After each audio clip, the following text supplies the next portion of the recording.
Good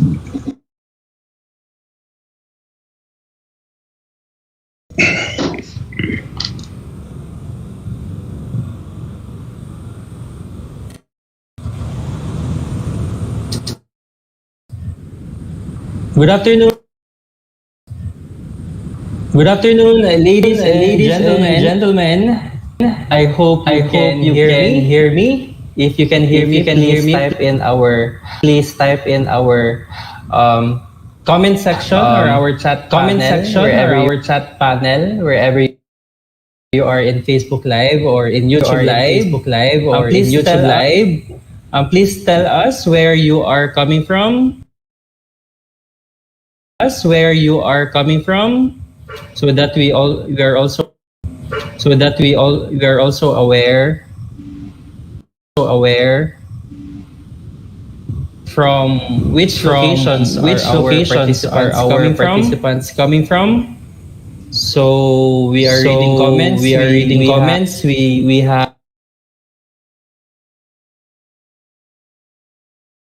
some participants coming from Tacloban, Leyte. We also have from Davao.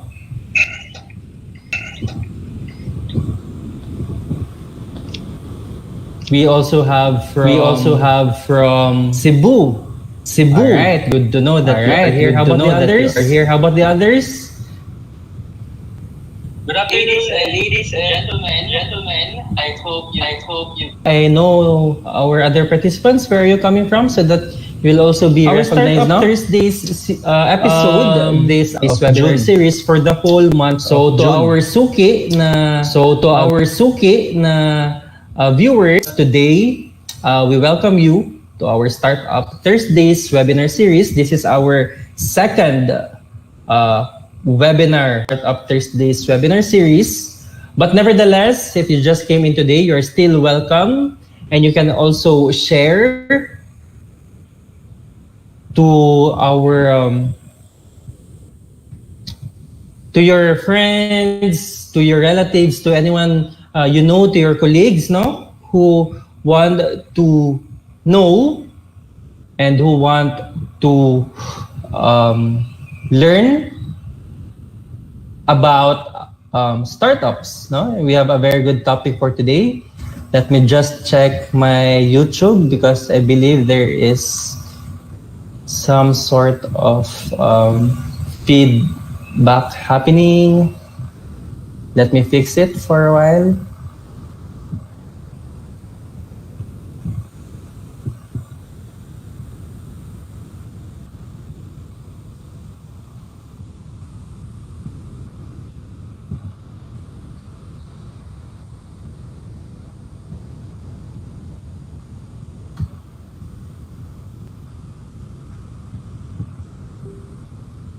All right, how about that one? Is our audio in YouTube okay now? Please confirm, our dear participants, no, so that we know if we are good to go. All right.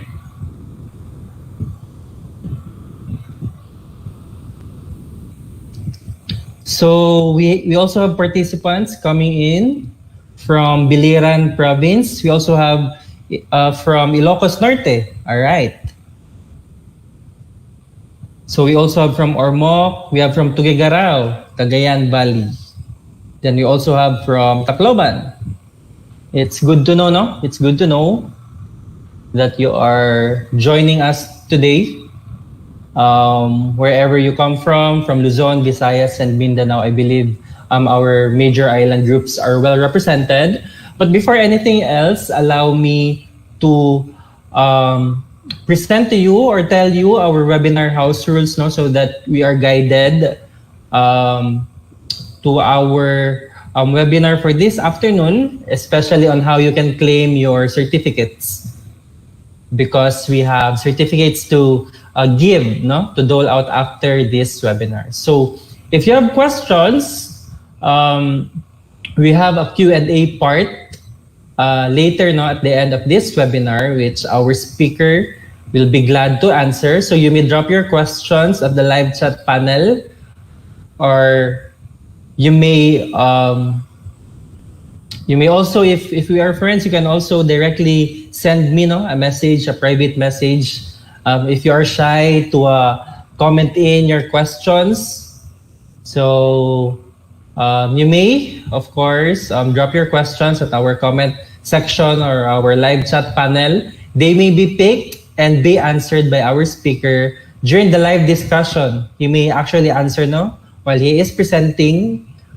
Although we have already allotted a special time later at the end for the Q&A portion later.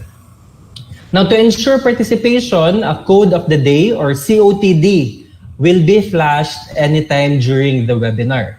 So the COTD, our code of the day, must be entered in the evaluation form for you to be able to submit the form. All right, there is a part there. There is a field in our evaluation form asking for the COTD. So you have to input the COTD, this is, of course, to ensure participation, that you really are listening and you are watching. So anytime during our webinar, it will be flashed. So you have to take note of that COTD. All right? So the link to the evaluation form will be given at the end of the webinar.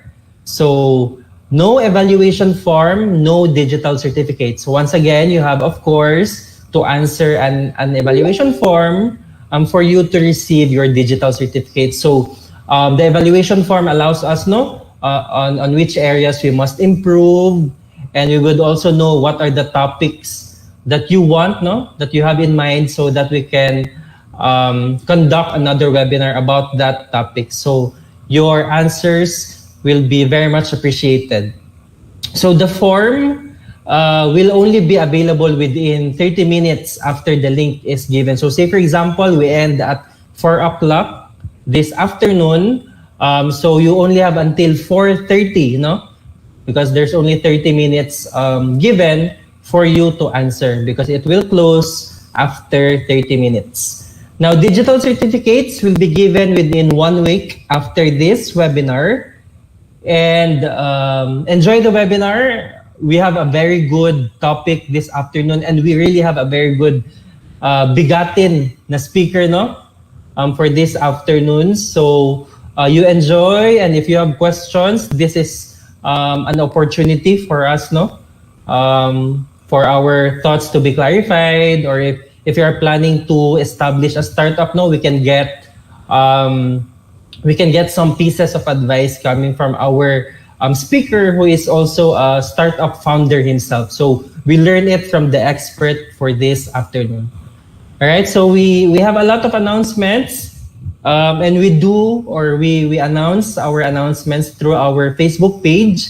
So we hope and we look forward for you to like and following our Facebook page. That's at DICT FOO VC2, for you to get updated with other webinars and for other announcements that we do. Then please like and follow. Now, so for those who attended our first webinar in our Startup Thursdays webinar series, your certificates are actually already ready. We sent an email a day ago on how you can download your certificate for our Startup Thursdays episode 1 last June 3. If in case you did not receive any email, it might be on the spam folder, or you might have input a wrong email, baka may typo yung email address na binigay nyo. So you can still download your certificate for those who attended our first part through this link, that's bit.ly/st1certs, right? Once again, for those who did not receive any email, we sent an email the other day informing you and providing you instructions on how you can get your certificate. So if you did not receive any, you can visit this link, the one you see on our screen.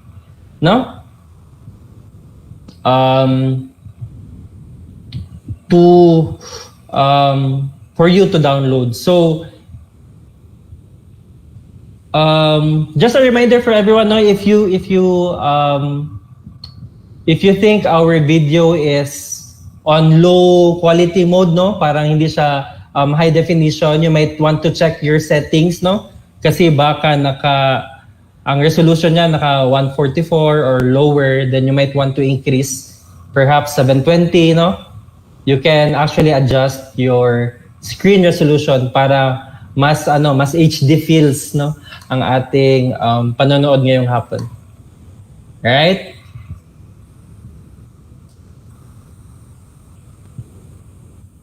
So before we begin, allow me to provide our demographics now for those who registered. Who are we expecting for this afternoon? So most of our participants this afternoon are actually males, no? There's 57 or almost 60% of our participants this afternoon are male. So male dominated, no? Bakit kaya? Usually in our previous webinars, our participants are always palaging nadadaig ng female ang mga male, but this time mas madami ang males. Bakit kaya? Perhaps males are more into startups. Is that it kaya? Who knows? But nevertheless, we have a 40% of females of you who registered to our webinar this afternoon, and most of our participants are actually students. No, there's around more than 20% of our participants who registered for this afternoon are actually students. Then we also have teachers, no, coming in at second place with 12%. And we appreciate that, no, that we have teachers for this afternoon, especially that once you go back to your classes, no, you can share something to your students, no, about technopreneurship. Our speaker this afternoon is also a teacher. He also teaches, no? So we also have a good number of online freelancers. We have unemployed, perhaps yung mga na-displaced natin, no? Unfortunately displaced na mga workers and OFWs perhaps. You might want to establish your own startup, no? So this is a very good time. This is an opportune time for us to learn, no? Coming from the expert about startups, right? So what else do we have here? Our youngest participant who registered is at 19 years old, while our oldest is at 65 years old, while the average participants age that we have is from 29 to 35 years old. All right, and our major island groups are well represented. We have registrants coming from Luzon, Visayas, and Mindanao. So let me check from our comment section, no?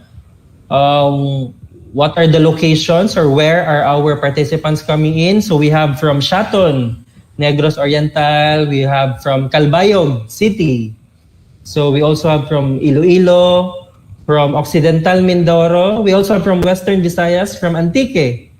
All right, so we also have from Ilocos Norte, no? From Luzon. So we really appreciate you for coming and joining us this afternoon. So without further ado, allow me to call our DICT Visayas Cluster 2's focal for the ICT Industry Development Bureau, no? Who is actually the host or who is in charge for our Startup Thursdays webinar series for the whole month of June. So may I call in our ever beautiful and ever supportive Miss Claire Fernandez for the opening message. Go ahead, Miss Claire. Thank you so much, Josh. No, of course, Joshua is our pambansang IT guy, the one and only. No, it's a really great honor to be here with you, especially sa mga students. No, you are so blessed. Sa time na ako, wag mo nang itanong kailan ako nag-graduate ng college. Wala pa mga startup, mga ganito. No? But now, especially during this pandemic, naging isa itong focus ng DICT. So once again, good afternoon everyone. I'm here from the city of Tacloban. We call it Maupay nga Pulok pa iyong matanan. So we are so blessed to have, of course, Doc Jomar, because Paytaka, diba? They focus on cashless payments using blockchain technology. They are Eastern Visayas' first locally developed financial technology application or fintech app, diba? Sila ang pinakauna. So everyone know we are so blessed to have this from our very own, from our here in Region 8, sa Eastern Visayas. DICT has been very supportive sa startup, especially to foster the growth of the startup and innovation ecosystem sa atin dito. We have the Philippine Startup Challenge, the Philippine Roadmap for Digital Startups, and of course, right now we have this Startup Thursdays, diba? Every Thursday for the month of June. So I'm really very happy to have every one of you here, Here in the Philippines, there are almost 2,000 startups, and we are very blessed to have one of the best, especially here in Region 8.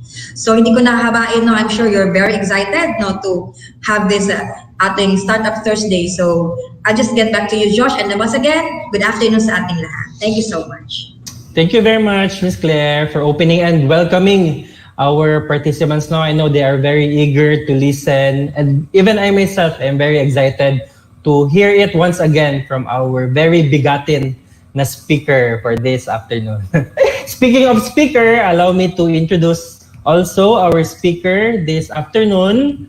Dr. Jomar is the founder, president, and CEO of Paytaka, a payment wallet app and ecosystem of e-payments enabled services. So he finished BS Biology from the University of the Philippines in the Visayas in Tacloban City and earned his Master of Science in Biology from UP Diliman. Yan, so as what I've said, bigatin talaga ang ating speaker for this afternoon. He earned his Doctor in Bioengineering Sciences and Doctor of Science in Biotechnology, no less than abroad sa Belgium in 2 different universities, And so please help me welcome with your virtual round of applause our bigatin na speaker for this afternoon. It's my second time listening to him, Dr. Jomar Tagana. So Dr. Jomar, please take it away. The floor and microphone is yours. Hello, thank you. Does everybody hear me? Yes, loud and clear.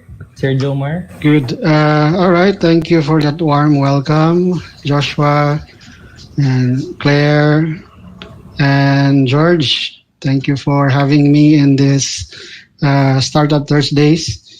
I'm glad that our government through DICT is strengthening its support, having these kinds of programs in order to encourage people to at least learn about how startups work, and maybe at some point, if you have the right skills and you have the motivation, you can start your own starting from whatever innovative products you may come up with. Okay, let me share my slides. Let me share my Okay, I guess you see that. You see my screen? Okay. Yes, Sir Jomar. All right, so today I'll be sharing to you about blockchain, cryptocurrencies, and decentralized commerce. So lots of startups all over the world are jumping into blockchain, being one of the hot technologies, one of the technologies that has transformed a lot of industries already since it was invented back in 2008. Okay, I was already introduced, so I'm Jomar. You can call me Jomar, Sir Jomar, whatever. And I'm the founder and CEO of Paytaka. So Paytaka is a financial technology startup. I'll connect to my presentation about towards the end about where Paytaka fits in this blockchain revolution.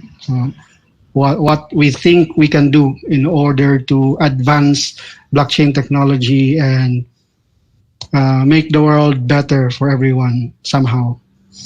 Okay. Okay. Let's dive into this. I know many of you are interested to know about blockchain. Let's start with one particular event, a very humble event. 31st of August 2008, somebody who went by the pseudonym Satoshi Nakamoto published a paper entitled Bitcoin, a peer-to-peer electronic cash system. So this was like a boring day, probably, but it was also a very short paper. And if you read the paper itself, it may be too technical for non-programmers, non-mathematicians. But in this humble paper, Satoshi Nakamoto proposed a system that has revolutionized many industries since the publication of this paper. And in order to appreciate how revolutionary the idea is, we need to step back and view it in a historical context. I don't intend to explain the technical details in this talk. I don't think we have enough time for that today. But what I hope I can achieve is to somehow provide you with an overview, as I've said, historical background, in order to appreciate why this is such one of the leaps in mankind, like comparable to the invention of the internet or the invention of the printing press or the discovery of electricity. So how come, or why is the Bitcoin and the underlying technology, blockchain technology, why is it considered such a revolutionary invention? So let's start with what we understand about commerce, because if you notice, the introduction here of Satoshi's paper starts with the statement that commerce on the internet has come to rely almost exclusively on financial institutions serving as trusted third parties. So if you go through reading the introduction, he is talking about a weakness of the current internet, or at least the internet during his time, to support payments that he thinks are safe and free from potential hacks and potential attempts to tamper like financial records. So he was working within that background, that he thinks that somehow the internet, the commerce in the internet is broken. Something has to be done about it. And later on, you will realize why he thinks it's broken and what his solution is. And a little bit, maybe I'll try a little bit to explain how it works, but I'm not hoping that by the end of this talk, you suddenly become blockchain experts, but at least I could try. Okay, so commerce is, at the very basic, it's defined as exchange of goods or services. So when you exchange, for example, like thousands of years ago, people exchange rice for fish. It's considered commerce. But these days, we we don't do such direct trade. We use a certain medium of exchange, which we are more familiar. It's called money. So commerce these days is done through a medium of exchange, which we call money.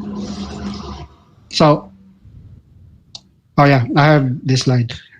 So the commerce in the beginning, like really beginning of human civilization, Stone Age, for example, they were doing a system of trading called barter. So somebody, for example, that has fish exchanges with a rabbit. So just like in this figure. And you see this kind of exchange depends on certain coincidences to happen. Like, for example, this fisherman who happens to want to eat some rabbit for dinner, and he has fish. So in order to have a successful trade, he has to find a person who has a rabbit and is interested to have fish in exchange. So these two coincidences has to happen. So you can imagine if you live in such age, the Stone Age, or the during those days, thousands of years ago, it would have been very difficult to do commerce or exchange. And also, as you can see, for example, this guy who has rabbit might say, your fish is not really equivalent to one rabbit. But they don't have a way to like cut the rabbit half because they don't have refrigerators that time. They will not benefit from half a rabbit. So the accounting of values is very difficult. So it's a whole rabbit or nothing. So the other cartoon here shows why money was invented. It's because of the difficulties in doing barter trade. So later on, humans learned how to do exchange in a more efficient way, and that is using money. And I already mentioned one of the functions of money is as a medium of exchange, meaning that instead of directly exchanging commodities among each other, we use a certain medium, which is money. At that time, especially during the Iron Age, Metal Age, when people discovered how to extract metal from the earth, they were using gold, silver, bronze as a medium of exchange. And if you have something used as a medium of exchange, you can later on earn a lot of it. So, for example, you work in a farm, you earn gold because that was the medium of exchange at that time. You can work straight for 5 days, 2 weeks, 1 month, and you can store whatever you earned from that because you can actually store gold, and that will serve like maybe for rainy days. So it serves another function of money, which is it is for a store of value. And also another function of money is that you can now like compare the relative value of different goods. For example,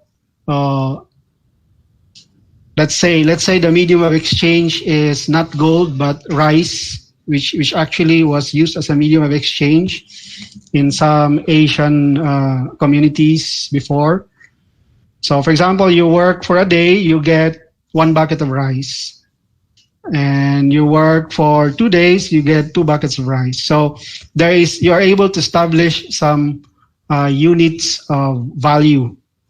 And for example, you earn 1 bucket of rice because you work for 1 day. You can use to buy milk. You can use the rice you earn to buy milk, and that milk costs half a bucket of rice. So you can imagine that after centuries of using this system, medium of exchange, having this kind of money being used as medium of exchange, it became more and more convenient for people to do trade, to do commerce. And later on, when somebody invented utang, money was also very useful as an instrument for paying back. So you borrow rather money from your employer, for example, and then you pay that with money later on. And that's possible because we have money. And these are things that you usually take for granted because we use money every day. We don't think about how money works and what it means. We just know that it works. But with the blockchain revolution, with the start of the paper of Satoshi Nakamoto, it puts into question about why are we using certain objects or commodities as money. So if you illustrate the evolution of money, it will be like, as I mentioned, started with barter, and at some point people used gold, and then later on metal was becoming more precious, so kingdoms or governments started issuing coins instead of gold bars or some gold bullions. And then as metal is becoming more rare also, it's being used in other industries. What people would usually do before, they deposit their gold coins or metal coins in a bank, and they get a paper to certify that they have this much gold in the bank. And later on, this paper became like a proof that you have some money somewhere.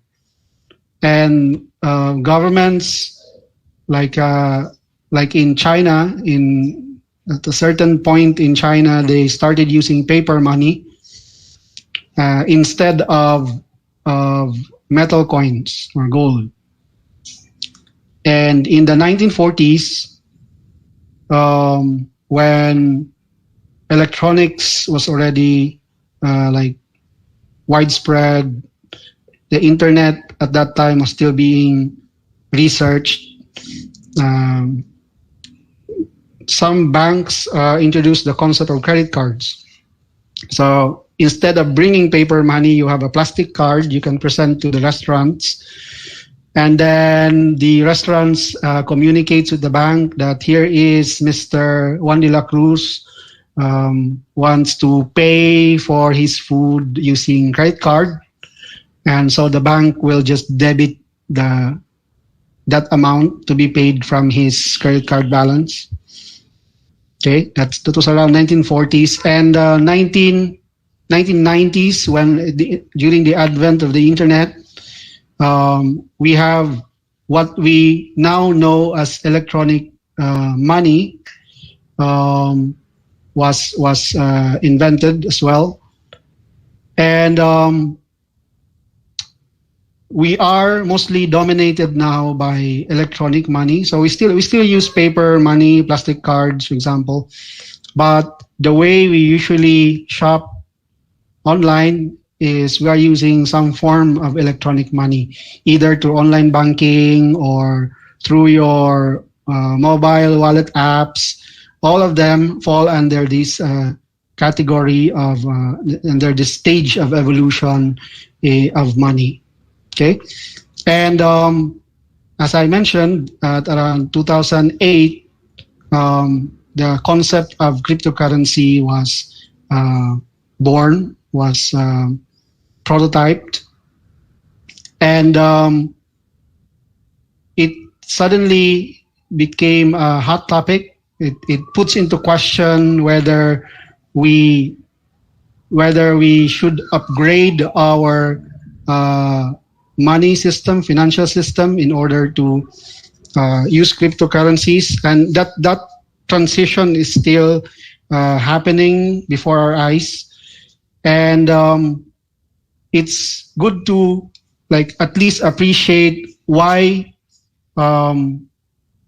we think that cryptocurrency would be not just a counterpart to the current electronic money systems, but maybe even a better replacement. So what would it mean actually if we switch to a cryptocurrency, at least for some part of our commercial activity? Not necessarily everything that we need money for, but like slowly using cryptocurrency for whatever it is designed. So originally, on the paper published by Satoshi Nakamoto, what he had in mind was to use Bitcoin, which is the first cryptocurrency, as a peer-to-peer electronic cash, meaning that unlike other monetary systems, Bitcoin is actually designed so that every holder of the coin has the key to spend it, and nobody else, as long as you hold your key to your Bitcoins, nobody else can spend it. That's why that's one of the reasons why it's considered peer-to-peer electronic cash, and that's in contrast to electronic money, where somebody else is holding the spending power. So they can actually, somebody like a hacker of the bank or a hacker of the credit card system, they can go into the ledger that's somewhere in the servers controlled by the banks. They can change the records of your balance. Like instead of you having 1 million in your card or in your bank account, they can maybe slash it to 500,000, and then 500,000 is sent to them. And that can happen, and it happens a lot. There's a lot of losses due to theft, online theft in electronic money systems, and it is something that cryptocurrency is trying to address. Okay, here I have shown the amount of centralization, or the scale of centralization, in a color scale. So what we mean by centralization is the control of the money, like in terms of being ability to spend it, or ability to devalue the money, or like ability to reuse the money for other purposes. So towards the left side, it's green, means it's decentralized, it's more decentralized, and towards the red, the right side, means it's more centralized. So actually, the barter trade system is green, it's decentralized, meaning once you have the fish that you caught from the sea, you have it. Nobody else has control about how your fish will be spent, because you have that in your hands. The same for gold. So these are more or less decentralized money systems. For metal coins, the government who issue the metal coins can, for example, go broke, and at some point your metal coin will be worthless. For example, the kingdom that issued the coin was invaded by another kingdom, then suddenly the metal coins that bear maybe the image of the previous king suddenly becomes almost useless.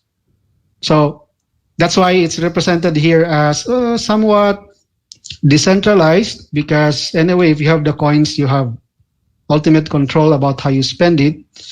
But then it's dependent on the value of it is dependent on the government or the kingdom. It's the same for paper money, but it's even what makes paper money more centralized is that at least the way it works in the banks, when you deposit your money, like in your savings account, actually the bank is not required to keep all your deposits ready for withdrawal. So it's called the fractional reserve system. So the bank is allowed to use a significant part of your deposits and lend it to other people.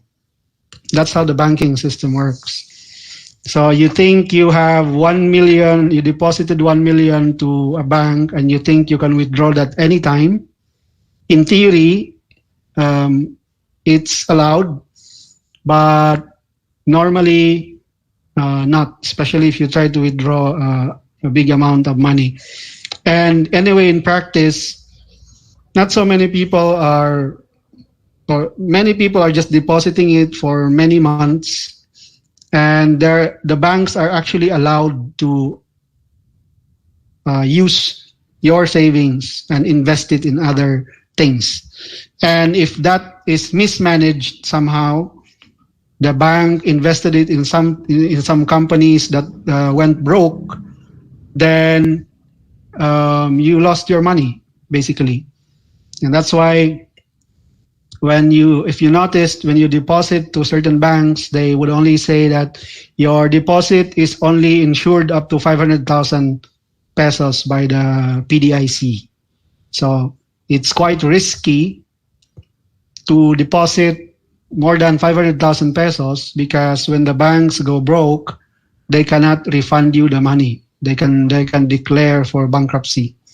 Okay, so this makes paper money and also actually plastic cards a bit more centralized in that sense compared to gold or metal coins. And the current evolution of money, which is electronic money, is, I would say, the most centralized of all the money systems we have invented. That's why it's rather easy, or well, not very easy, but you need special technical skills to hack financial systems that use electronic money. And we're not just even talking about external hackers, even like the employees, disgruntled employees of whatever bank or credit card issuers, they can go into the server and alter the balances there. So get 1 million from you, put it on his side of the ledger, on his balance. And I would say this is the most centralized and also quite risky form of money that's ever devised. And Satoshi Nakamoto is right that we shouldn't be building the future of internet on this kind of money, which is prone to tampering. So that's just what I explained. Plastic cards and electronic money. This is how it works. Lucy tries to send Bob $10. So it goes through a centralized system, a bank or a financial institution. It's like asking the financial institution to change the records because we are not holding any coins anymore. We don't have paper money. Your money now, if you do online banking or you transfer things from your mobile wallet, is basically just a record in a very big spreadsheet that resides somewhere in the servers of the bank.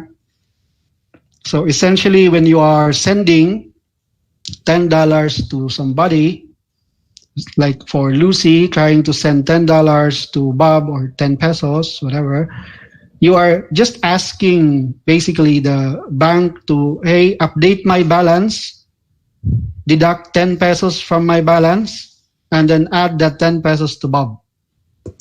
And same thing for other transactions. So John trying to transfer $40 to Julie. The bank is just essentially deducting $40 from John and adding $40 to Julie. And we have to trust. The keyword is trust. So we trust that the bank will do the changes accurately. Like they are not. We trust that the banks will not tamper with the balances. But anything that can go wrong will go wrong according to Murphy's Law. So this kind of system, a trust-based ledger to manage our money, is the problem, is the thing that Satoshi Nakamoto thinks is broken. Something has to be done about this. Otherwise, we will forever be subject to at the mercy of somebody who might mess up with the ledger, and we cannot do anything about it. So how do we solve this problem? If we try, imagine that you are tasked to solve this problem now.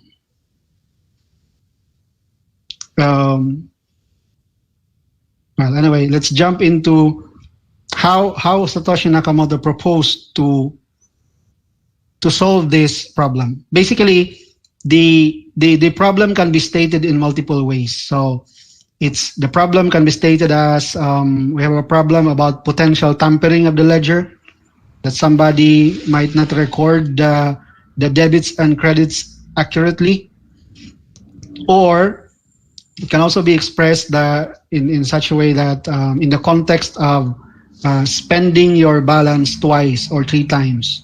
In other words, for example, Lucy has a collusion with the bank. He keeps transferring, he keeps paying in shops 100 pesos, but the bank is not recording the debits. So if Lucy has 1 million in the bank, and he has collusion with somebody in the bank, he can keep spending that 1 million without her balance being affected. So she's able to double spend or spend multiple times the balance that she has. Okay, so how does Bitcoin solve this? So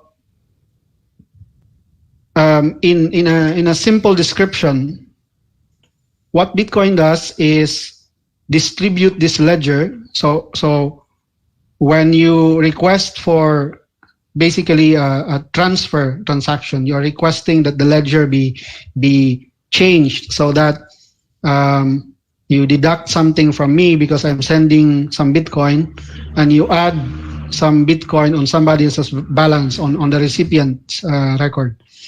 And just like in the bank, you transmit this to the network. But in this case, the centralized system here, which used to be just one entity having control on the ledger, in the blockchain, in Bitcoin, there are multiple computers. In practice, there are like hundreds of thousands of computers that are taking that transaction, and each of them are checking if, by the way, each of these nodes or computers has a copy of the complete ledger. So it's actually just like a sophisticated voting process. So the nodes who will receive the transaction will vote. So they vote, they say, oh, okay, this is valid. According to my copy of the ledger, Alice has enough balance to spend, to send to Bob. And then when they agree, they coordinate a change in the ledger, like synchronized, harmonious change of everyone's record, like in the hundreds of thousands of computers that participate in this network. So if, for example, one of these computer has a collusion with Alice, it's okay because there are hundreds of thousands more computers who are honest that will keep the ledger accurate. So this transaction, once validated, they are organized into groups of transactions called blocks, and these blocks are added to a chain. So there's a chain of blocks that goes back to the very first block created by Satoshi Nakamoto himself. This is in sequential order. So this the latest block is put into the chain. So it forms a chain of blocks of transactions. That's why it's called a blockchain. Okay. So these participating computers are doing that because you might be wondering, why would these computers participate in validating these transactions? What do they gain from it? Why would you want to do it? So Satoshi Nakamoto designed an incentive system for anybody who has a computer to participate in this network. So you might have a gaming computer there, you might want to use to participate in validate transactions. And if you're lucky, you might be able to assemble one of the blocks that will be added to the blockchain. You are rewarded 10 bitcoins. Is it still? I'm not sure if it's still 10 bitcoins now, but at some point it was 10 bitcoins per block. If your computer is able to assemble this block that eventually get incorporated into the blockchain. So if you are a computer who participate in this, you have the incentive to validate transactions correctly. So why would you lie? You're just spending electricity. So if you participate in this network, you might as well just validate correctly and then have a chance to win 10 bitcoins. But this process is called mining, by the way, and it's a very competitive industry now. And in order to have a chance to assemble a block, you need to invest in some really powerful computers these days. But in the earlier days, like in the early days of Bitcoin, it was more possible to just mine using your ordinary laptop. Okay, so we missed that opportunity already. Anyway, so that's how the blockchain is able to keep the ledger intact and protect it from tampering. So in other words, we are bypassing the bank when we are using Bitcoin, because it's a new currency in itself. It's a new form of money that runs on its own computer network, and that computer network keeps a synchronized ledger that is practically immune to tampering. You cannot alter any record in it, and that solves the double spending problem or our problem about potential tampering of ledgers that these financial institutions are using. Okay. Are there any questions at this point?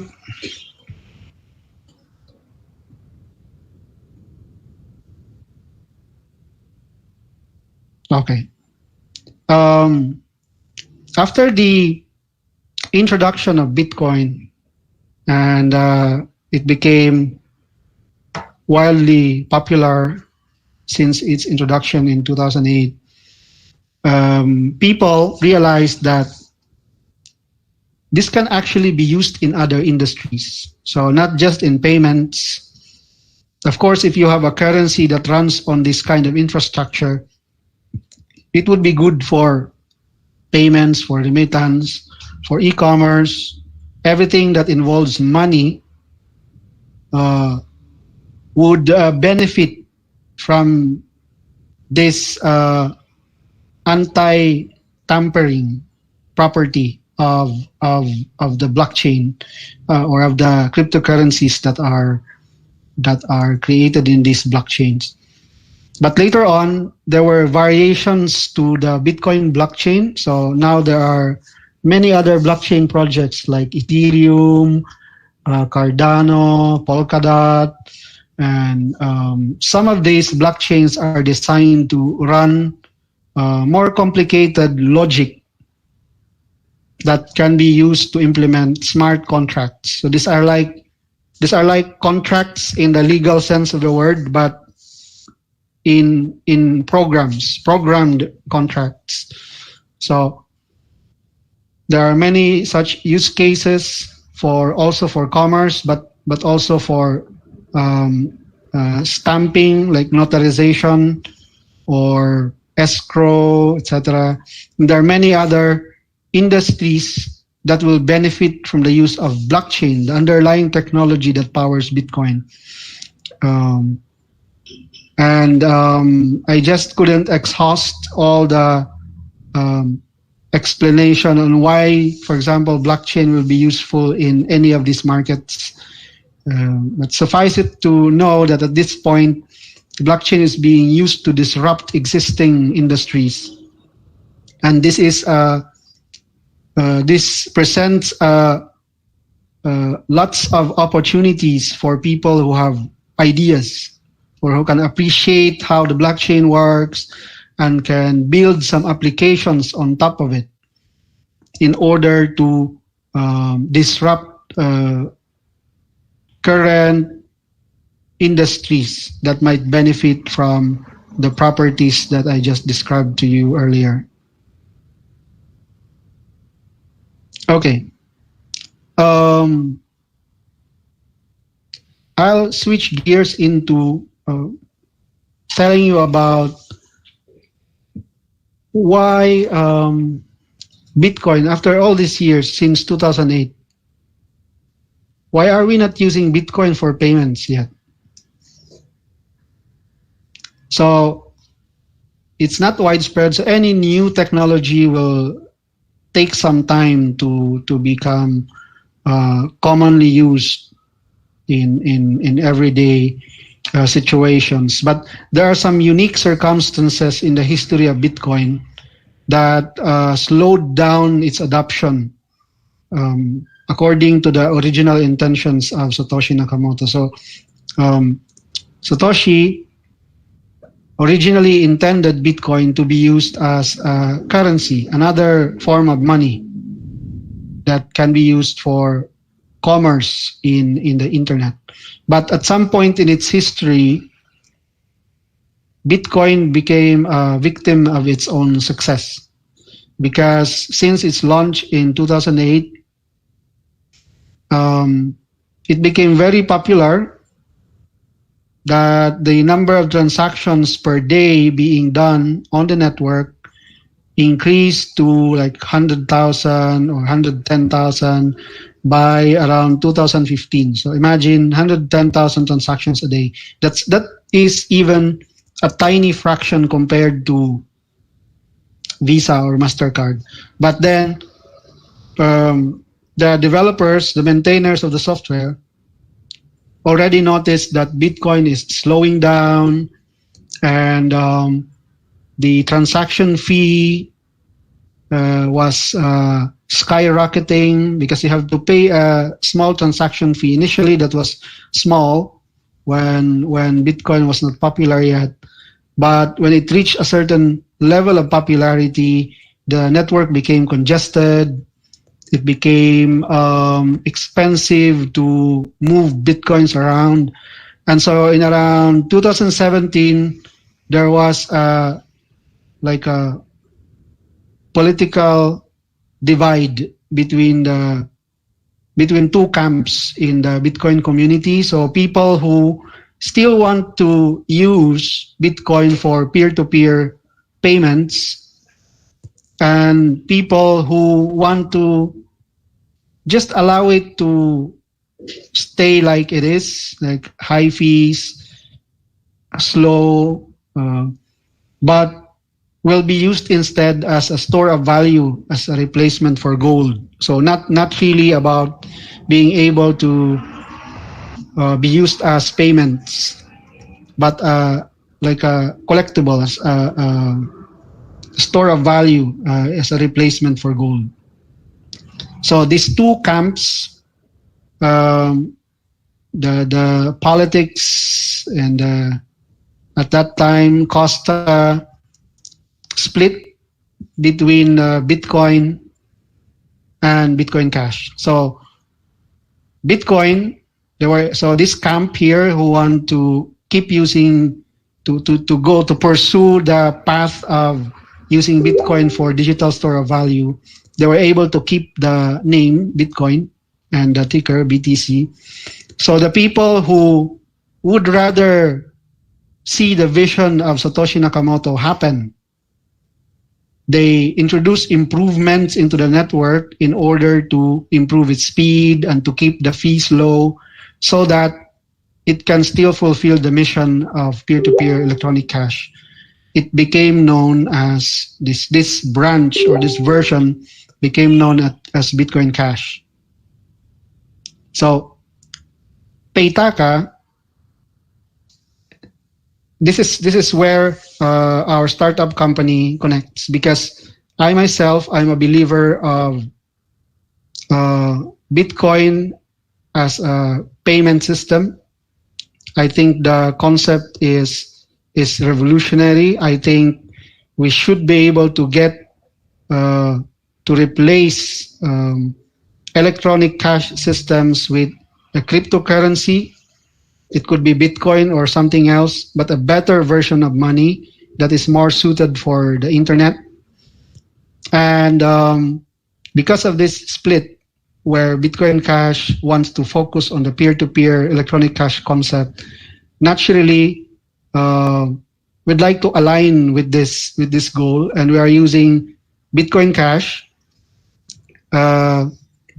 We'd like to build on top of Bitcoin Cash in order to make it more accessible to everyone, everywhere, by designing or by building wallet, for one, wallets that can be used for payments online or offline. So that's one of the innovations that we're introducing in Paytaka, is that part of our mission to see like Bitcoin Cash being used for payments everywhere, in every country, by everyone. So we worked on building a wallet, a mobile wallet app that will work even if there's no internet connection. So because one of the things that hinder the usage of mobile wallet apps is that you need internet connection in order to transact. Yeah. So, the current state of internet in the Philippines, and it's not just in the Philippines, but also in many developing countries, in Africa, for example, where they have this problem, automatically they will be excluded from this revolutionary new monetary system. But that's one thing that we are trying to solve in Paytaka. We want to make cryptocurrency in the form of Bitcoin Cash available to everyone, everywhere, with or without internet connection.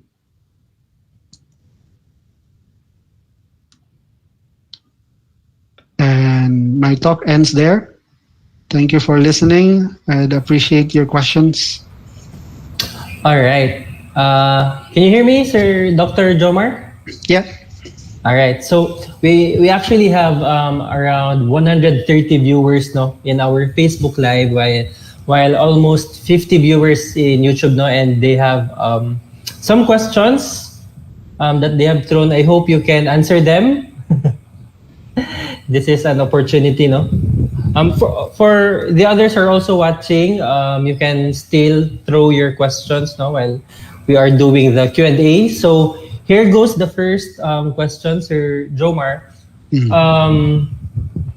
So given that we have seen the evolution of money, as you have presented, from barter to plastic cards and electronic money, so what do you think is the future of our money? Is cryptocurrency already the ultimate form, or are we already living to the future of money?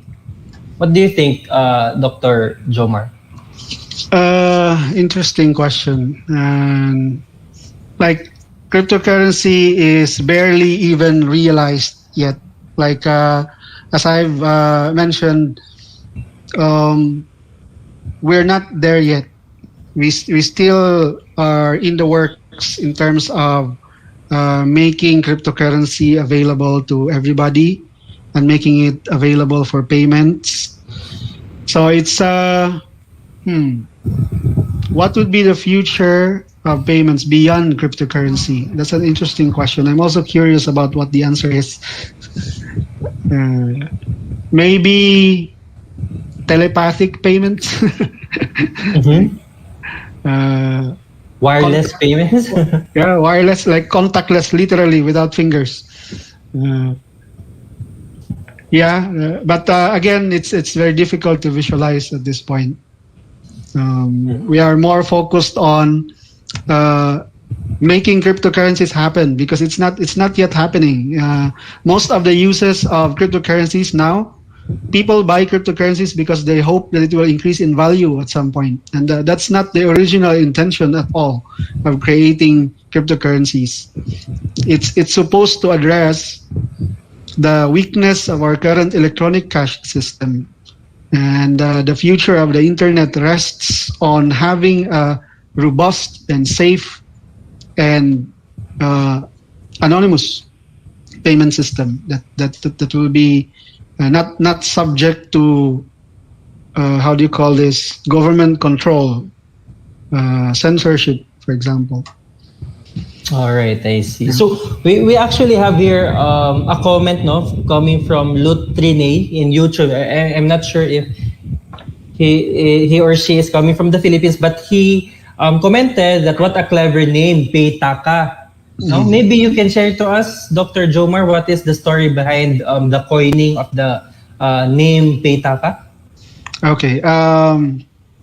It came from the word pitaka.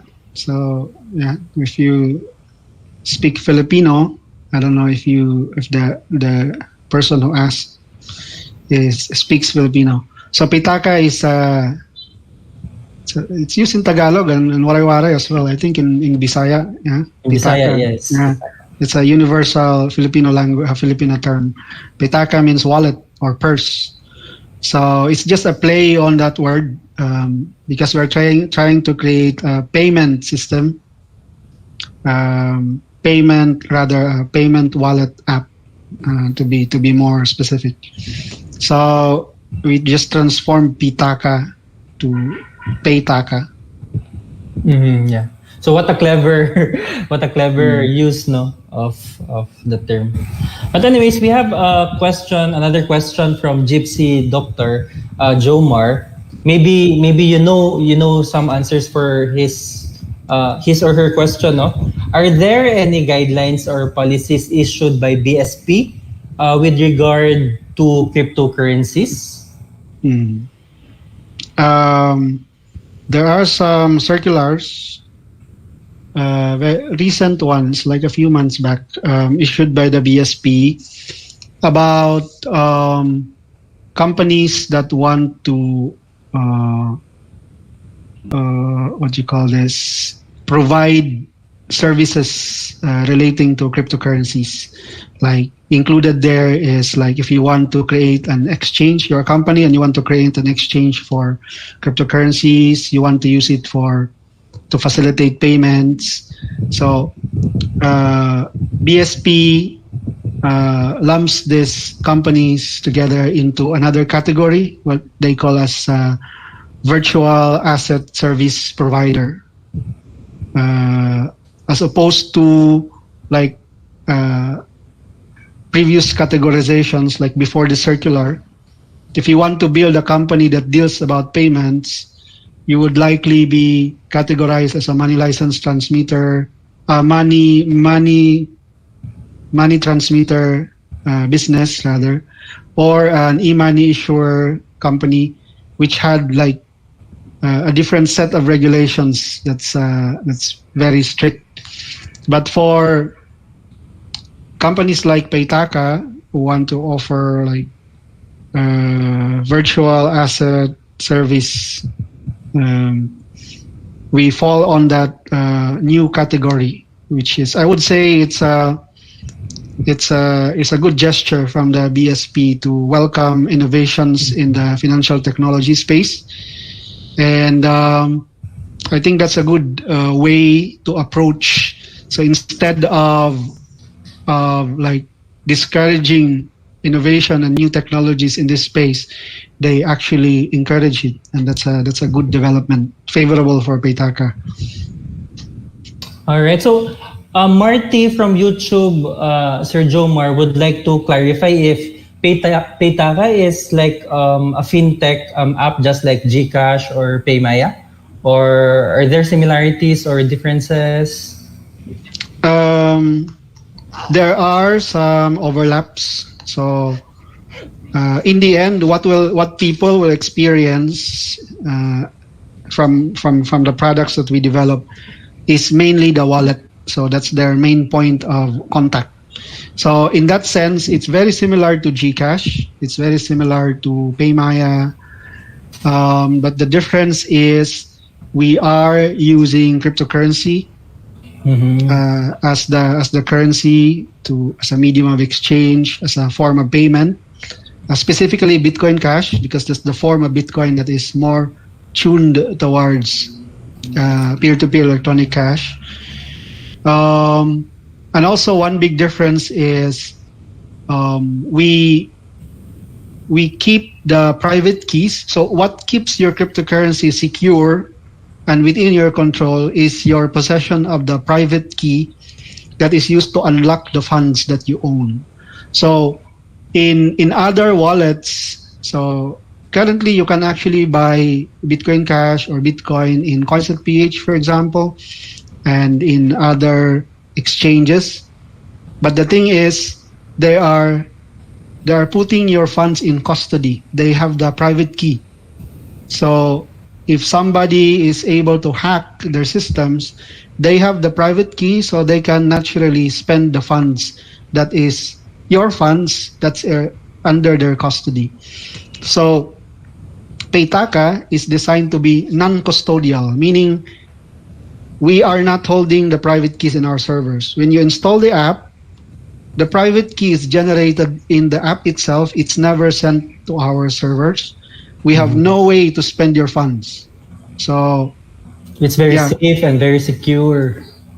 It's very safe. It's very safe, and that's I think that's the kind of vision. If you read the paper by Satoshi Nakamoto, it's a peer-to-peer. It's supposed to be a peer-to-peer electronic system. In other words, you should give the power to the people who hold these cryptocurrencies. Companies like us should not hold these private keys on their behalf. Yes, I agree. Yeah. Because otherwise we will just be just like a bank, which Satoshi Nakamoto was supposedly about to replace with his new system. Yes, I agree, Sir Jomar. No, even I myself, I'm also teaching cryptography, and that's part of our discussions, no? And I would totally agree with you on that notion. So there is also another question, Sir Jomar. I'm not sure if you have heard of this, but maybe you have. So we are the one asking would like to ask if his name is Julius. Do you believe that FBI really recovers $2.3 million in Bitcoin paid in the Colonial Pipeline ransom? Have you heard of this? Or Yeah. all right. I think it's possible that it's accurate. And this is because certain wallets, the way wallets are stored. So for example, in the case of Paytaka, we are going to store your private key in your phone. And in some wallets, they store it in your laptop. And technically, anybody who can get hold of your private key, they can spend your funds. And wallets are designed such that they encrypt this private key before they are stored in your device, in your computer. Mm-hmm. But the encryption key or the password comes from the user.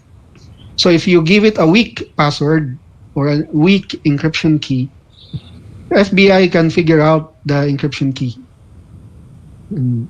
But notice, FBI can never figure out the private key of any address. So the weakness that was introduced in this particular case, the weakness was on the password that was set probably by the user for the encryption of the private key. So you can say it's outside of the Bitcoin protocol already. As with many financial hacks, the user is the weakest link. Yes, I agree. All right. So, yes, Sir Jomar, you have something to add more? I just want to highlight again that when that is, because it's possible that the media is presenting it in such a way that in an angle where they say, oh, Bitcoin was hacked by the FBI. Mm-hmm. Again, this is outside of the Bitcoin protocol, so that has something to do with how private keys are stored. So you'd still be very careful about how you store your private key, and it's like somebody stole your wallet. So it's not the fault of the central bank who printed the money. It's your fault because your wallet was probably left somewhere. And you're supposed to take care of it. Yes, I agree on that, Sir Jomar. So, for the next question, you may or may not answer this, no, because of course this might be a trade secret that you have to keep confidential, no. But someone is actually asking if what computer language are you using for your application? Is that something you should refuse answering, Sir Jomar, or you can share it to... It's okay. I think it's pretty common anyway. We use Python programming language. We use JavaScript mainly. So mainly those two, but we also work on, we build some in Golang. So it's the Go. It's a new language created by Google. But most of our systems are written in JavaScript and Python. All right, JavaScript and Python, the leading languages today. Yeah. That's why it's very common. So it's okay to answer the question. I think many startups anyway use Python and JavaScript. Yes, I agree. All right, so let's go to the personal questions, Sir Jomar, no? Especially as regards startups, because you yourself, you're a startup founder and they want to learn it or take it from the expert So here are some personal startup questions. So, what can you advise startups who are also into fintech? Any advice or any guide for them, especially for those who are starting? Is it a harsh world out there? Fintech is a very highly regulated industry. I mean, the financial, how do you call it? The finance industry. So banking and finance, that's heavily regulated. So one of the, aside from the technological challenge, like building whatever innovation you have thought of in the first place, that can be tough depending on what is it that you are trying to build. The second hurdle is regulatory compliance. Especially if you're not into law, you will need some lawyers. Sometimes this can be even more difficult than building the technology itself. And that's something to consider when you go into fintech. Compliance with the law can be a major hurdle. So there are struggles also. Yeah, that's one thing that's unique about, well, not maybe some other things like gambling is also highly regulated, but it's there are many other startups you can do that doesn't require a lot of compliance with regulations. That you can just launch anytime when you're ready. Not in the case of Baytaka, because once we figure out what kind of product is it that we think is best suited to solve whatever problems we're trying to solve, our next problem here is if we will be allowed to operate. But we've been navigating that since we started. Although we haven't really like dived into it because our product is still under development stage, but I anticipate that it's going to be one of the major things that we need to cover.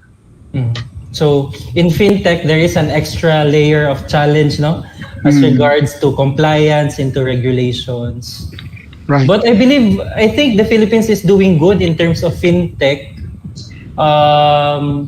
There's a study, there's a research that says that most of our startups here are fully invested into fintech. Now even we have an upcoming unicorn startup that is almost there already in the like of Gcash from Mint. No, they're actually almost there. So I think fintech is actually a good deal or a good business startup. Because as I mentioned earlier, actually the BSP is rather positive about the reception of cryptocurrencies, and they're supportive.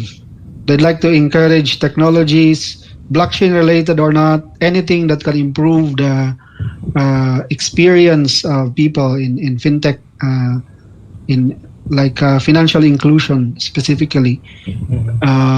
So any technology that promotes financial inclusion, ease of use, access, they are actually quite supportive of those efforts. So was it a struggle, Sir Jomar, to be originally coming from the biology field, or was it that specifically biotechnology something and then venturing into technopreneurship? My PhD is more into the interface between biology and computer science. So when I did my doctoral research in Belgium, I was mostly doing genomic analysis. So we analyze genomes of bacteria. And so, when you sequence the DNA, it's just eventually you end up with a text file with letters C, C, D, D, C, A, A, T, T.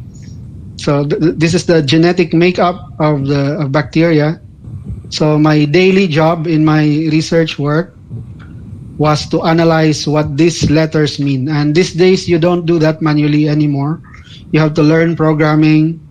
You have to learn how to work with big data, create databases, indexing, processing, and all these things I had to learn when I did my doctoral. Although I already had like a lot of interest in computers before that, but I also learned a lot from that experience that I was able to translate into any industry that requires similar sets of skills.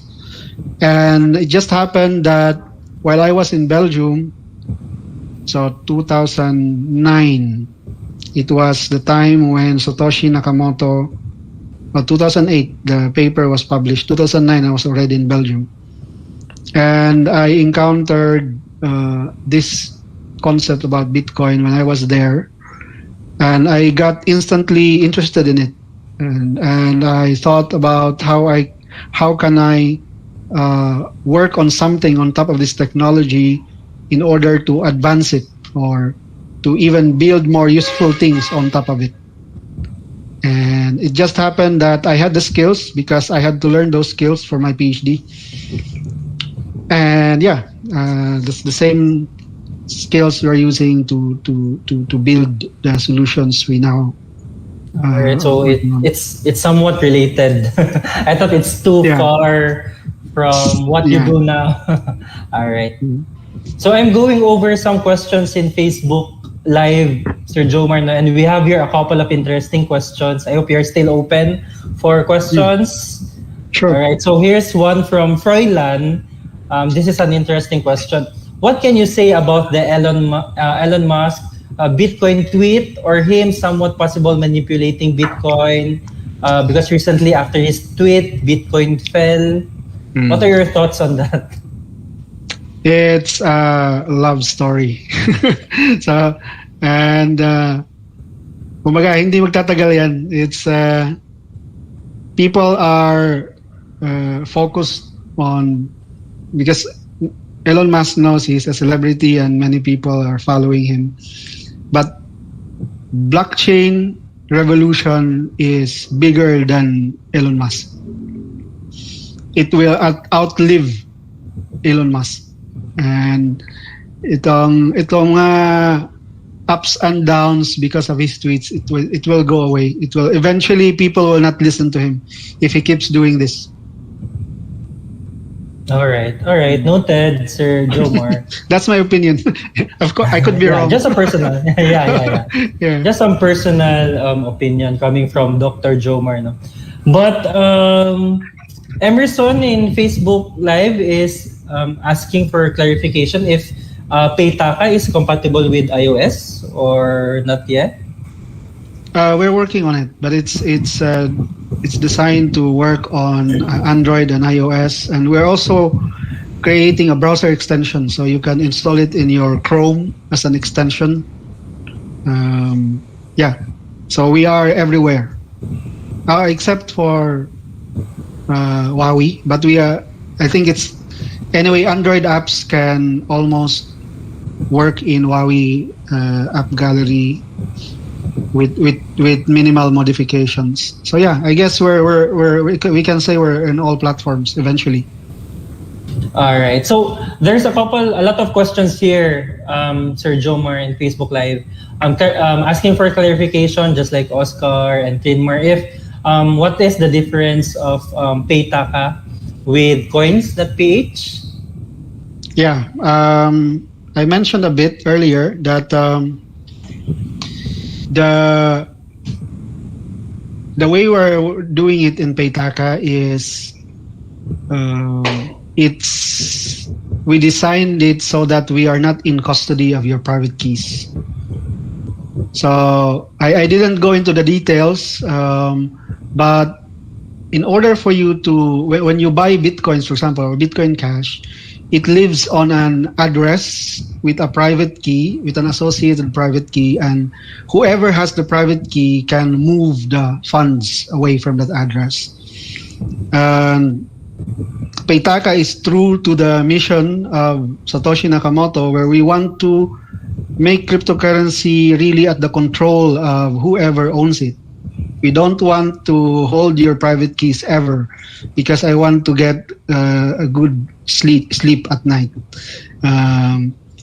And that's one difference with other wallets, including Coins.ph, and I heard that Globe Globe Gcash will also go into cryptocurrencies. And PayPal you can already receive cryptocurrencies in PayPal, but these other wallets are custodial, so they actually hold your private keys on your behalf. So there is a motto in the cryptocurrency world that if it's not your private key, it's not your coin. So we respect that, and we want that if we ever build a solution to make cryptocurrency available to everyone everywhere, we will design it in such a way that will never hold your private keys. That's a good one there, Sir Jomar. Especially we have a new term, crypto jacking. Interesting. That is happening. So it's like mining crypto currencies in private computers. So that's actually a new term that has been born because of cryptocurrency. But going back to our personal questions about startups, Sir Jomar, here's a good question coming from Francis back in YouTube Live. No, what are the biggest lessons you've learned as a startup founder? Biggest lessons I've learned as a startup founder. Okay. There are many, actually. I can just cite a few. When you are working on a startup idea, you are essentially trying to change something in the way the world works. So startup is big. You are trying to make a dent in the world, in the universe. So it's no joke to venture into building your own startup. It might be cool, like, oh wow, you are working on startups, but especially if you work from the Philippines, there's a lot less opportunity, a lot less network that you can leverage, but it's a huge challenge in every step of the way. But for a highly motivated person, highly positive person, these things become maybe stumbling blocks to others, but for you, they become like an opportunity for learning. Correct. It becomes exciting, like, oh, I passed this stage. You know better now than before. It's like you're climbing a very steep mountain, and after every few meters, you see a lot more than few meters down. Yeah, it's that kind of journey. I don't know how to describe it exactly. Those are actually nice words of wisdom coming from you, no, Sir Jomar. So, can you advise, or what can you advise startups who are on the verge of giving up? You know, especially that we know that startup success doesn't happen overnight. Actually, I would say you have to give up many things. Part of the learning process when you do startups is learn when to give up. So there are many things you're working on. So when you're working on a startup, you have a grand vision. You are driven by a vision, but the details of it, there's so many ways to, as they say, there's many ways to kill a cat. Sorry for the violence, but you know the idea. when you have a grand vision for your startup, there are many ways to tackle it, and many of those strategies won't work. And you will see it, you will learn that it won't work, sometimes the hard way, and you should know how to give up. So this strategy doesn't work, give it up, work on something else, work on another strategy. Although that doesn't mean that you should easily give up, but then you should be guided by data, by whatever you find out in your, you are essentially doing micro experiments of different strategies you can explore in order to get to your vision. So some of those micro strategies won't work, and it's okay to give them up. Try something else.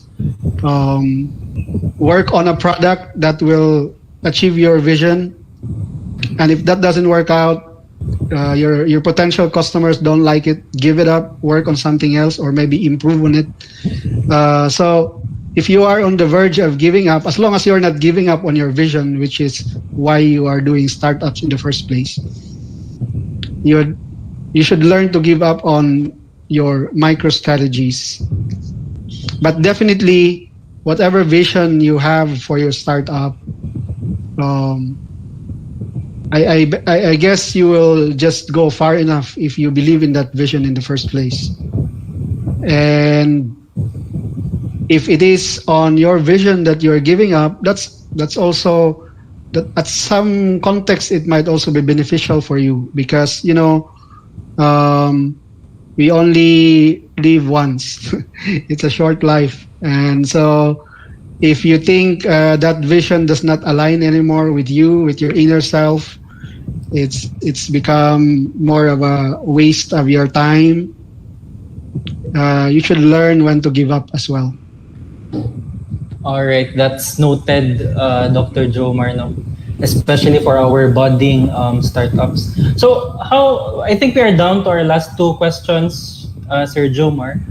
How is competition in startups? Is it natural to have competitions in startups? It's healthy, I would say. If you go into a certain industry where it's very competitive, it's very easy to lose sight where the important things are, like how can you stay at the edge of the competition.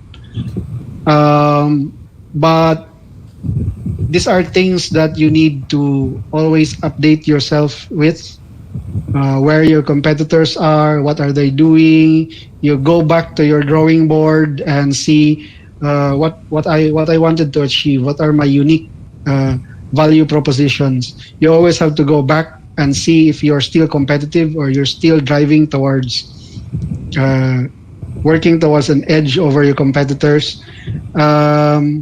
If you don't have that and you happen to be in a very competitive space, you will be like left behind.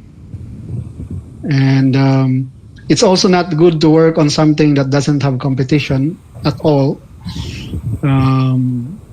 It can work to your advantage in terms of learning new things. So you'll be if there's more pressure, it's better as long as it's still healthy for you. Because the more you are pressured to do something because you see your competitors are also performing well, you'll be pushed to do something that's better than what others are doing. Yes, I would agree, Sir Jomar, no, to have a healthy competition, because I think it opens up improvement, diba, on your part. How will you improve your product or service as compared to the others? How will you attract more market, diba? How do you entice people to choose your product or service? So it opens up improvement. All right. So, when can we say that a startup has already succeeded, Sir Jomar? How do we say na this startup has already succeeded? Do we have some factors to consider? How do we measure success? Yes, go ahead, Sir Jomar. Well, there are many ways to measure success. Like operational definitions, like you define that your startup is successful when you have 100 million users, for example. That can be a metric to measure your success.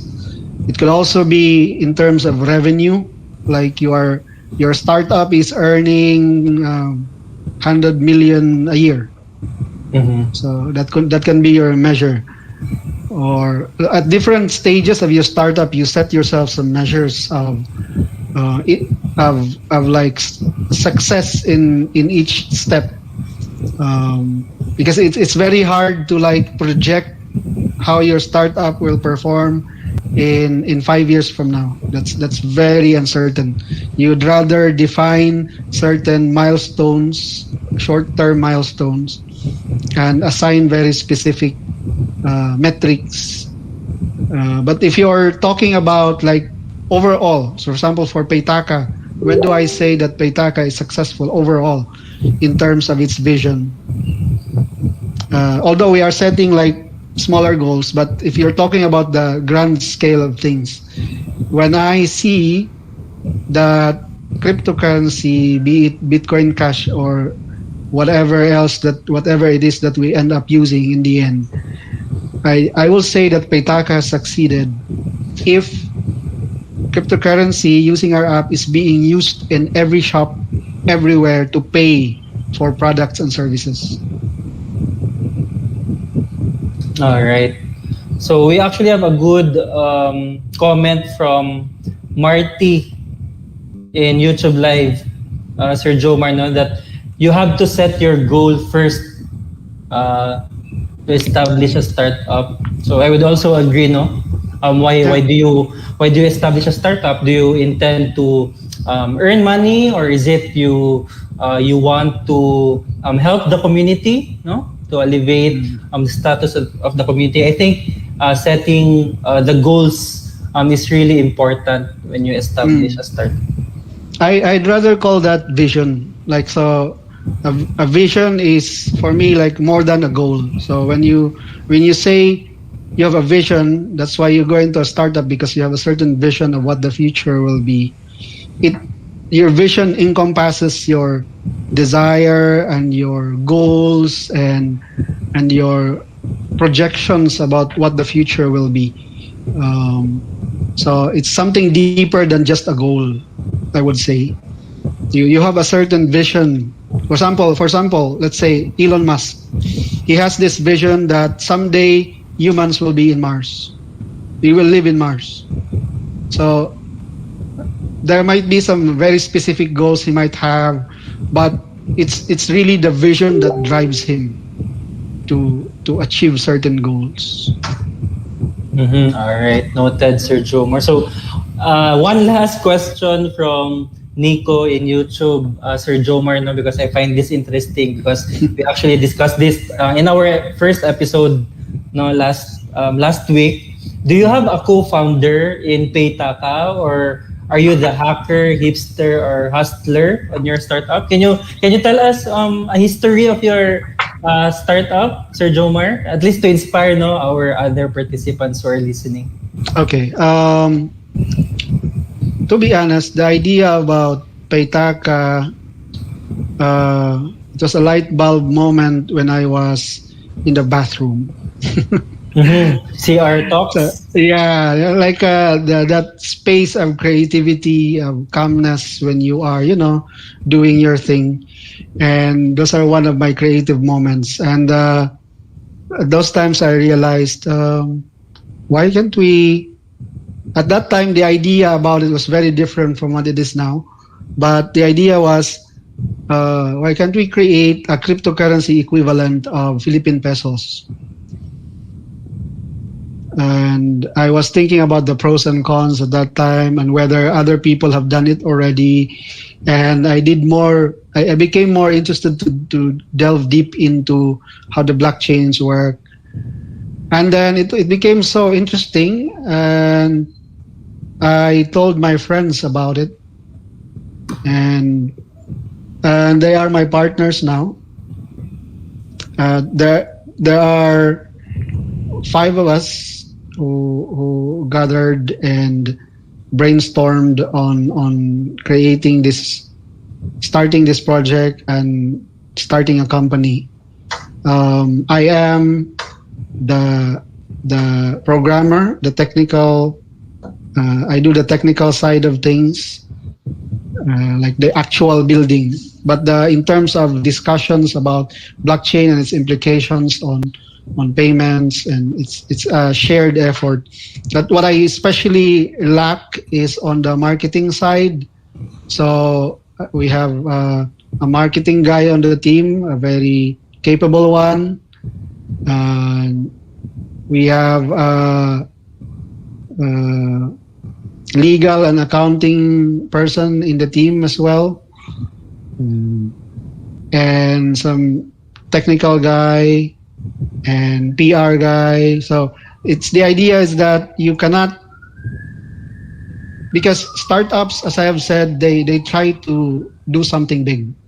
That's essentially the definition of startup. You are doing something, a business model that's very scalable, and then something really new in terms of the business model.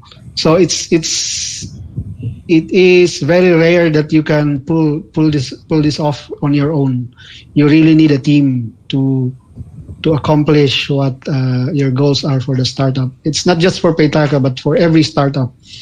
It's always a good idea to assemble a team, because you can never do everything yourself. Yeah, I'd agree. Even in our previous speaker, if I may share, Sir Jomar, no, he shared that he started it first or alone, but eventually he needed co-founders, he needed partners to help him, because he couldn't be able to, to do it all by himself. You really have to have partners. And also, if I may add, if you go, so let's say you started, you worked on your startup, you have your initial customers, and you want to raise funding. Investors who will look into your portfolio or the background of the company, they will be looking for a team, because it's almost impossible that you can do this on your own. And if you come like you'd say, "Oh, I do this on your own," they would be doubtful, because this really takes like more than one person to execute. Yeah, you can do it all alone. Be the master of all. All right. So, do we have questions from Miss Claire and Mike? Do you have some questions? So far, wala man, Josh. Thank you. Very informative. Yes, I agree. Very informative. We have a bucket full of learning again for this afternoon session. I think we also have no questions anymore from our YouTube and Facebook. And so with that, Sir Jomar, allow us to give and present a simple token of our gratitude for you. So this certificate of appreciation is given to Dr. Jomar Tagana of Paytaka for sharing his time, talent, and expertise as the resource speaker during the 2021 Startup Thursdays #2 on blockchain, cryptocurrencies, and decentralized commerce webinar conducted by DICT Visayas Cluster 2, held and given today, the 10th day of June 2021. So this is to be signed by our OIC, Office of the Regional Director of DICT Visayas Cluster 2, Mr. Frederick D.C. Amora. So thank you very much, Sir Jomar. Do you have some final words to our participants, to our listeners? No, I think I've said enough. All right. Thank you, Sir Jomar. I hope we can still invite you in the future because we really, every time that we invite you, you really deliver a lot of inputs and you really inspire the listeners. And I'm looking forward to our next session on Pohon or someday. Sure. Thank you, Dr. Jomar.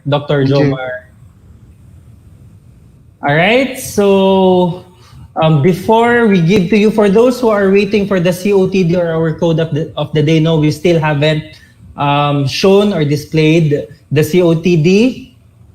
But allow me first to recognize our very special people who made this event successful.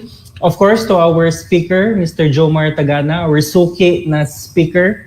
This is our second time inviting him to speak to our webinar. To our OIC Office of the Regional Director, Mr. Frederick Amores, for his utmost support, no, in supporting our Startup Thursdays webinar. To Silliman University Technology Business Innovation or Synergy Group, no. To DICT, IIDB, and ISCD in the central office for helping us, for supporting us in our endeavor and for helping us market our webinar for the whole month of June. Of course, to Ms. Claire Fernandez, our ever beautiful and supportive IIDB focal of Visayas Cluster 2, who amid her busyness, no, who she gave her time to open and welcome us this afternoon.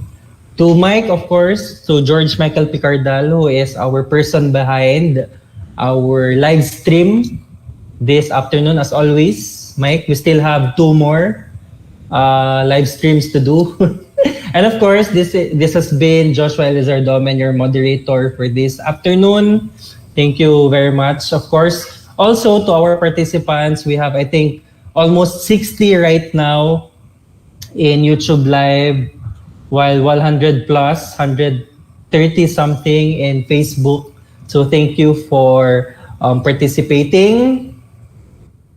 So we still have, as what we've been saying, you guys, this is a month-long Startup Thursdays webinar every Thursday at 1:30. So we still have 2 sets of speakers. Next week on June 17 is the fruits of stubbornness topic by our startup co-founders, no, and they are still students. Our speakers next week are still students from Silliman University. So this is also interesting, no? How they were able to establish a startup, even if they're still students, no? Unlike our recent speakers who are already established, who are already graduates, no? But next week, it will be about students who are able to establish and launch a startup. So that will be next week. And for the last week, we have the whys of startups, solving real life problems. I think this is also a friend of Sir Jomar, no? Mr. Nel Laigo of Peddler. So that will be his topic. I hope you can still join us in the next 2 Thursdays of June. So if you have already registered, there's no need for you to register again. We will use the same link for you to watch and listen, no? Both in our Facebook and YouTube Live. All right? So you can share to your friends, to your relatives, to your colleagues, to your fellow teachers that we still have 2 remaining Startup Thursdays episodes in the next Thursdays to come. So I know you've been waiting for this. This is our code of the day. So you can take a screenshot of that. You can take note of that, no? Once again, you need this code in your or in our evaluation form. There's a field there, or there is a part there that you have to input the code of the day. So reminder lang, our code of the day is case sensitive, meaning to say if there is capital letters there, or if that is all lowercase, then you must have to input it as is. All right, so that is our code of the day. All right, and finally, this is our evaluation form or link, no?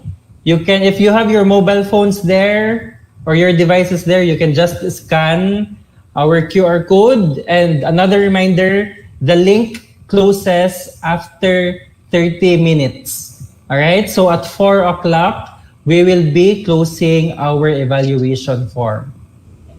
All right, so with that,